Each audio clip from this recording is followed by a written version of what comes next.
আজকে আমি কোনো টেকনিক্যাল বিষয় নিয়ে খুব একটা আলোচনা করব না। বাংলাদেশের টেস্ট ক্রিকেটে জিম্বাবুয়ের সঙ্গে একটা বিপর্যয়ের দিন নিয়ে আলোচনা করতে চাই, তবে অন্য একটা অ্যাঙ্গেল থেকে। আসলে ব্যাটাররা অফ স্টাম্পের বাইরের বল ঠিকঠাক খেলতে পারছেন না। মুশফিকুর রহিম আবারও একটা ইনসুইঙ্গার বলে বোল্ড হয়ে ফিরে গেলেন। 113 2 উইকেট, সেই জায়গা থেকে 140 রানে বাংলাদেশ অল আউট হয়ে যায়। এই বিষয়গুলো নিয়ে আসলে আপনারা সবাই জানেন। আমরা আসলে আলাদা করে টেকনিক্যাল বিষয়গুলো নিয়ে আলোচনা করার আগে আমার কাছে মনে হয় বাংলাদেশের অ্যাপ্রোচটা নিয়ে একটু কথা বলা দরকার। কারণ আমরা বাংলাদেশের টেস্ট দলটার উন্নতি কিন্তু দেখতে পাচ্ছি, অন্তত গত 2 বছরের যদি কথা বলি, সেই জায়গাটা আমার মনে হয় বাংলাদেশ টেস্ট ক্রিকেটে একটা ক্রমানুগতিক উন্নতি করছে এবং তাদের সেখানে শুধুমাত্র টেস্ট প্লেয়ারদের পারফরমেন্স দিনকে দিন উন্নত হচ্ছে, বাংলাদেশের পেস বোলিং ইউনিটটা একটু সমৃদ্ধ হচ্ছে, বাংলাদেশের স্পিনাররা আগের থেকে অনেক বেশি কনফিডেন্ট হচ্ছেন, বাংলাদেশের টিম সিলেকশনের জায়গা থেকে বেশ ভালো কিছু সিদ্ধান্ত নেওয়া হয়েছে।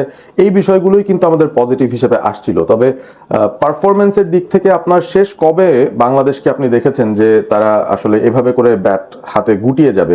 খুব একটা বেশি কিন্তু এরকম ইনস্ট্যান্স হয়নি। ইনফ্যাক্ট জিম্বাবুয়ের সঙ্গে বাংলাদেশ যখন সিরিজ খেলেছিল ঘরের মাটিতে, সেখানে যে জিম্বাবুয়ের সাথে একটা সিরিজ ম্যাচ আমরা হেরেছি, সেখানে মনে হয়েছিল যে হ্যাঁ, ব্যাটাররা আরেকটু বেটার ডেফিনেটলি করতে পারতেন বা বোলারদের কাছ থেকে একটু বেটার এক্সপেকটেশন আমাদের ছিল।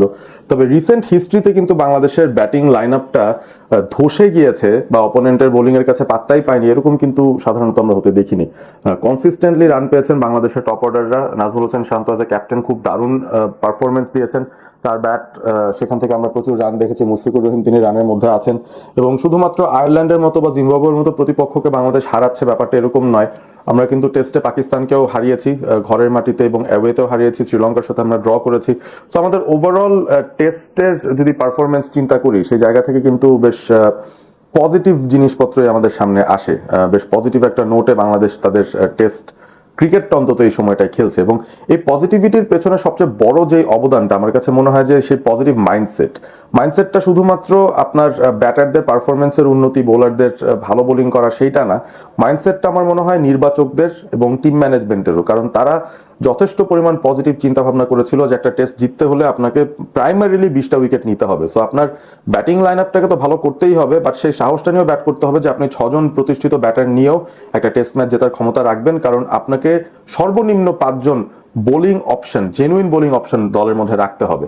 তো বাংলাদেশ এত দিন ধরে, বেশ কয়েকটা টানা টেস্ট সিরিজ ধরে যেই পলিসিটা মেনটেন করেছে যে তারা 5জন বোলারকে খেলিয়েছে, যেখানে 3জন পেসার থাকতেন এবং তাইজুল আর মিরাজ থাকতেন। সো 5জন প্রতিষ্ঠিত বোলার বাংলাদেশ খেলাতো এবং সেই জায়গাতে দেখা গিয়েছিল যে কন্ডিশন যেমনই হোক না কেন, যদি একটু টার্নিং কন্ডিশন হয়, সেখানে হয়তো মিরাজ এবং তাইজুলকে একটু বেশি দায়িত্ব নিয়ে বোলিং করতে হয়েছে। যখন পেস বোলিং নির্ভর কন্ডিশন হয়েছে, তখন হয়তো পেসারদেরকে বেশি দায়িত্ব নিতে হয়েছে।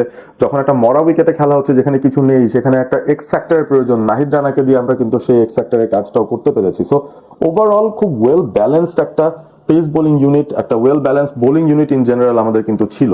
বাট দিন শেষে যখন আপনি সেই প্ল্যান থেকে সরে আসেন, দিন শেষে যখন আপনি হঠাৎ করেই চিন্তা করেন জিম্বাবুয়ের এগেনস্টে আমাদের 4 বোলারই এনাফ বা তাদেরকে দিয়েই আমরা কাজ করে ফেলতে পারবো, একটা মাত্র টেস্ট, যদিও এটা টেস্ট চ্যাম্পিয়নশিপের পার্টও নয়, তারপর আমার কাছে মনে হয়েছে ব্যাপারটা একটু ডিসঅ্যাপয়েন্টিং এবং মনে হলো যে আমরা 2 ধাপ সামনে এগিয়ে 1 ধাপ আবার পিছিয়ে গেলাম কিনা আমাদের মাইন্ডসেটের জায়গা থেকে, যে আমরা 5জন বোলার নিয়ে একটা টেস্ট ম্যাচে নামলাম না।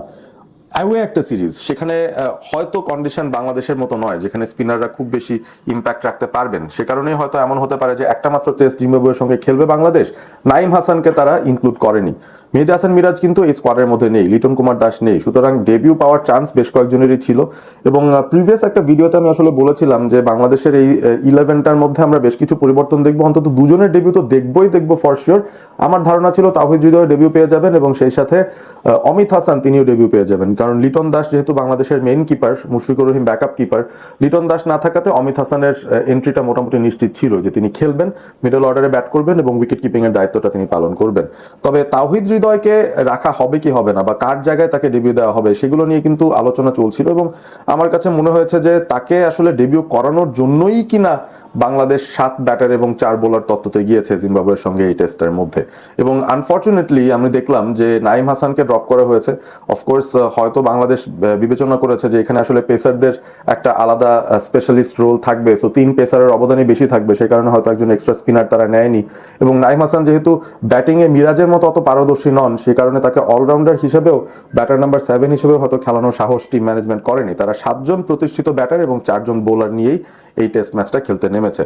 তবে ফলাফলটা কিন্তু আমরা দেখতে পাচ্ছি এখানে, আপনি 7জন ব্যাটার নেওয়ার পরেও বিদেশের মাটিতে যখন আপনি দুজনকে ডেবিউ দিবেন, দুজন ব্যাটারকে ডেবিউ দিবেন, কঠিন কন্ডিশনে আপনাকে ব্যাট করতে হবে। টসে হেরেছিল বাংলাদেশ, টসে হেরে তারা ব্যাটিং এর সিদ্ধান্ত তাদের উপর চাপিয়ে দেওয়া হয়েছিল। সো এরকম ডিফিকাল্ট কন্ডিশনে আর্লি মর্নিং 9:30 স্টার্ট হারার এতে যে কোনো দলের জন্যই বেশ ডিফিকাল্ট একটা কাজ, এবং সেই ডিফিকাল্ট কাজটাই বাংলাদেশের ব্যাটাররা করতে কিন্তু আজকে ব্যর্থ হয়েছেন।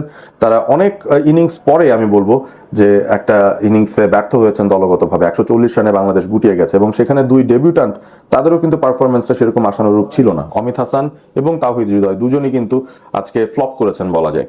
সো এই যে অ্যাপ্রোচের পরিবর্তন, তাতে করে কিন্তু আপনি একটু ব্যাকফুটেই চলে গেলেন বলে আমার মনে হয়। সো কন্ডিশন যাই থাকুক না কেন, আমার মনে হয় উইনিং অ্যাপ্রোচটা বাংলাদেশের চিন্তা এভাবেই করে করা উচিত যে আমরা ইন এনি কেস 5জন বোলার রাখবো।